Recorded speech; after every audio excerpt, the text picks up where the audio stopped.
Hey everyone, and welcome to today's Explainer. Today, we're unpacking a really profound insight from Sadhguru on how to completely break free from that paralyzing fear of societal judgment. Look, if you've ever second-guessed yourself or held back your true thoughts just to avoid the critical eyes of others, believe me, you are not alone. So let's dive right in and look at this fear through a completely different lens. Okay, let's kick things off with a highly relatable situation that Sadhguru was recently asked about.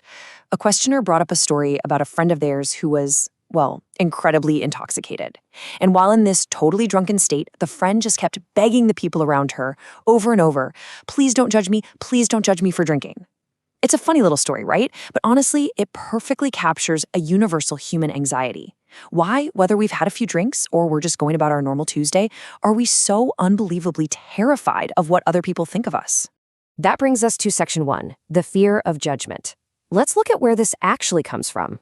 Sadhguru points out a really fascinating paradox in this whole drunk friend anecdote. Think about the absolute irony here. This person had literally consumed a substance that caused her to lose her own sense of judgment. Her own mental faculties were totally impaired. Yet even in that state of diminished awareness, she was absolutely terrified of receiving judgment from someone else. It's crazy when you think about it. We will voluntarily surrender our own clarity, yet we remain so fiercely protective of how strangers perceive us. Now, Sadhguru's response to this, it is incredibly provocative. He looks right at the crowd and claims to be completely perpetually intoxicated. He literally says, look at me, see, I am always stoned, even though he has never touched a chemical substance in his life. But here is the absolutely critical distinction he makes. He's stoned in such a way that he hasn't lost his judgment, his awareness, or his intelligence at all. And because he maintains this blissful internal state, he is entirely unbothered by anyone else's opinion. You can judge him however you want, and it literally has zero impact on him. Moving on to Section 2, the collapse of heaven. This is a huge historical shift.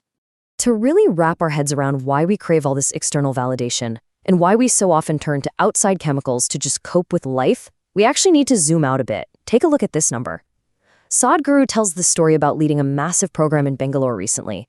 8,000 people were there. He casually asked the crowd, hey, how many of you think you're going to go to heaven? Out of 8,000 people, only 5 hands went up. 5. He even joked, what, are the rest of you the hell people? But the underlying reality is huge. Traditional concepts of heaven and hell have pretty much collapsed in the modern human mind. And this brilliantly illustrates the massive paradigm shift we are living through right now. For centuries, your priest, your mullah, your pundit, or a sacred book literally did the thinking for you. The promise of an afterlife paradise was practically guaranteed as long as you followed the rules. But today, for the first time in human history, a huge portion of the global population is finally thinking for themselves. People might still carry a little lingering fear, sure, but internally, those old guarantees are gone. The illogical frameworks are naturally collapsing. Which brings us right into Section 3, our reliance on chemicals.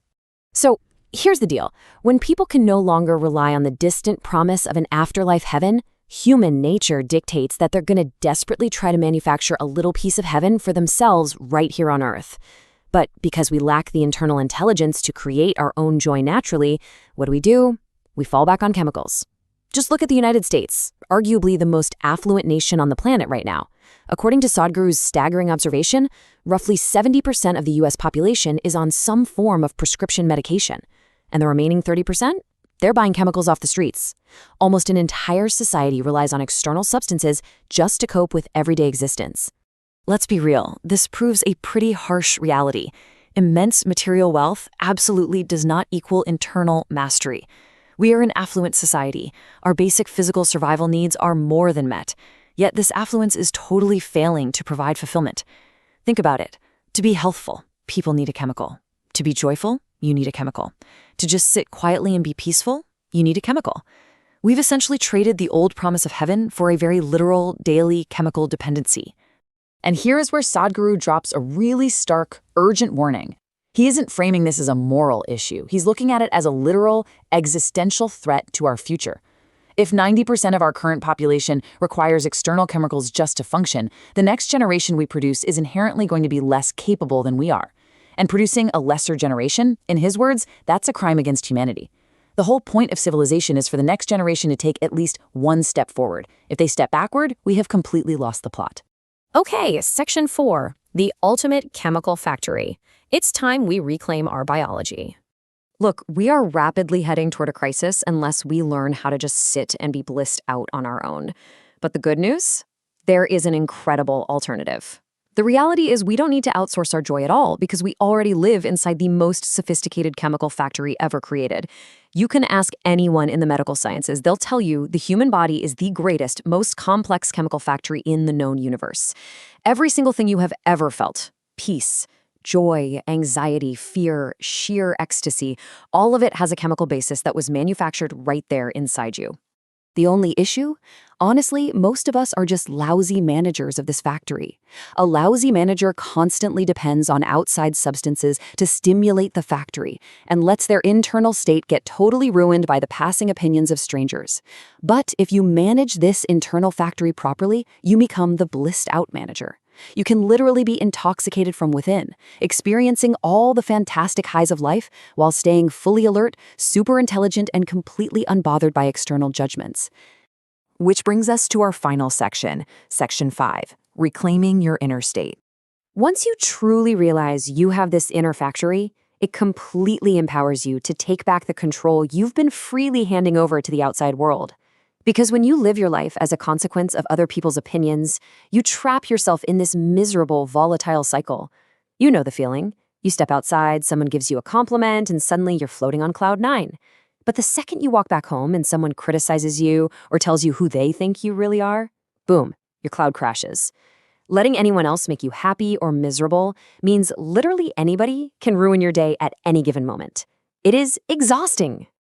Now, to be clear, Sadhguru makes a really important distinction here. He says, absolutely, we should listen to everybody. Why? Because we're human. At any moment, we could be making a mistake or doing something totally wrong. Taking in feedback is just intelligent. But here is the secret sauce. What they say should never, ever determine how you are internally. You absorb the data, you correct your actions if you need to, but you absolutely never allow someone else's words to dictate your internal state of joy. So I want to leave you with this final, profound thought for today. Take a hard look at your own life and really ask yourself, have you mistakenly given away the privilege of making yourself happy? Have you handed over the remote control of your internal chemical factory to strangers, to critics, or even to well-meaning friends? If so, maybe it's time to take the remote back.